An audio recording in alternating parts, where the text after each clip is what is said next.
Nous voulons que le vote ait lieu jeudi et que le gouvernement, s'il est minoritaire, ce que nous pensons, en tire toutes les conséquences et renonce à appliquer sa réforme au 1er septembre. Et puis le deuxième message, c'est que nous voulons que les exigences des salariés, elles soient enfin entendues et prises en compte. Les chiffres de mobilisation depuis ce matin sont, moi je ne suis pas de langue de bois, sont évidemment en baisse par rapport aux mobilisations précédentes, mais montrent qu'il y a toujours une profonde contestation de cette réforme.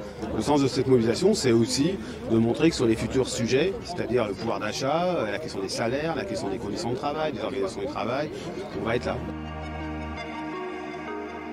La loi de la République est la loi de la République, mais elle peut être injuste.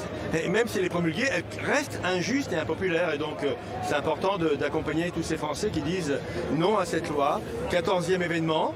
Est-ce qu'il y aura un 15e? Peut-être pas sur les retraites, mais il y aura d'autres combats. Et notamment le combat sur le pouvoir d'achat va très vite arriver. Vous allez voir cette inflation qui rogne le pouvoir d'achat des plus petits, des modestes, des fonctionnaires. Ça devient insupportable. Je la ressens comme la der des der.